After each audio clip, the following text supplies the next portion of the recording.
Once upon a time, the world held its breath as two superpowers raced to the moon. The United States and the Soviet Union competed not just for space, but for supremacy.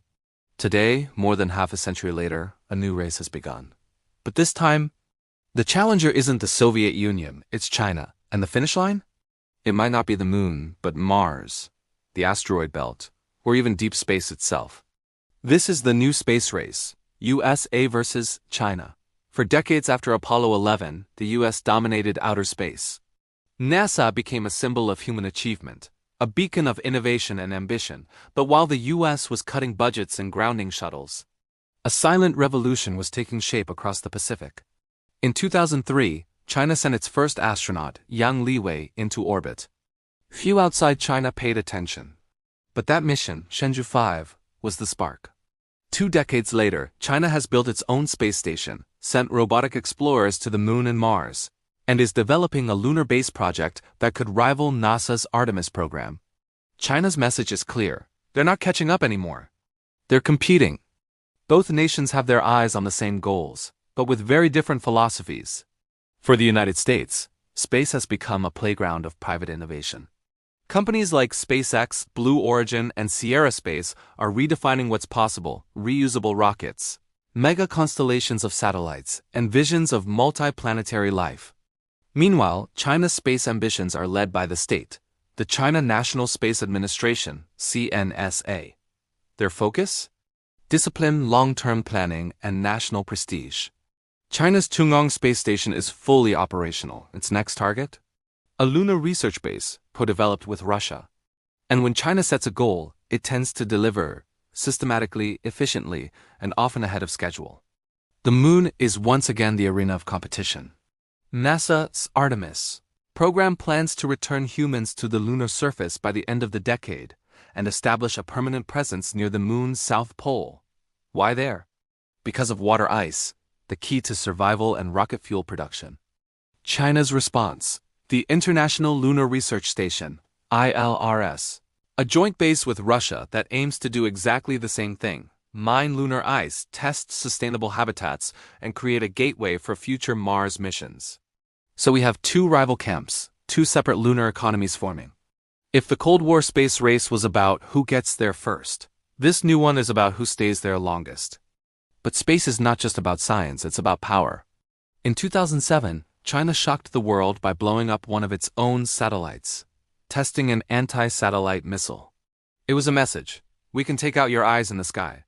Since then, both countries have expanded their military presence in orbit, surveillance satellites, cyber defense, and even potential space deterrence systems. The newly established US Space Force isn't just a meme, it's a response to real strategic threats. The race for dominance now extends from lunar orbits to Earth's atmosphere. The next war, if it ever comes, might be fought not in trenches or oceans, but in the vacuum of space. Beyond politics, there's money, a lot of it.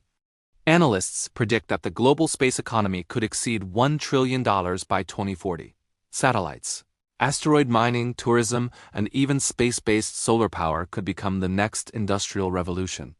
SpaceX's Starlink already controls over 60% of active satellites in orbit, connecting rural areas and even war zones. Meanwhile, China is deploying its own Guowang constellation, a network of thousands of satellites designed to rival Starlink as global reach. This isn't just a race for territory anymore, it's a race for infrastructure. Whoever builds the roads and communication systems of space will control the economy of the future. There's also a psychological war, a battle for inspiration. When Americans see SpaceX rockets land flawlessly, they feel that same spark that lit up the Apollo era. When Chinese students watch takonauts float inside Tiangong, they see a future where China leads humanity beyond Earth. Both nations are cultivating a new generation of dreamers, engineers, scientists, and visionaries who see space not as fiction, but destiny. This is more than geopolitics. It is about who will define what humanity becomes when we no longer bound to Earth. The stakes couldn't be higher. Whoever dominates space will shape global communication, defense, and resources for centuries. Imagine controlling not just airspace but orbital space. Not just oil and minerals, but asteroids filled with platinum and gold. This is not science fiction anymore. It's a new chapter in human evolution. And just like before, there's a sense of awe and danger. Because while competition drives progress, it also breeds conflict. The question is, will this new space race bring us together as a species, or divide us even further? As rockets rise over Florida and Gansu, as rovers crawl across Mars and satellites glitter above Earth, one thing is clear. We've entered a new era, one defined not by borders but by ambition. The first space race took humanity to the moon. The second may take us to the stars. But in this new cosmic contest between the USA and China, one truth remains. The real race isn't against each other, it's against time itself. Because the future is already waiting out there,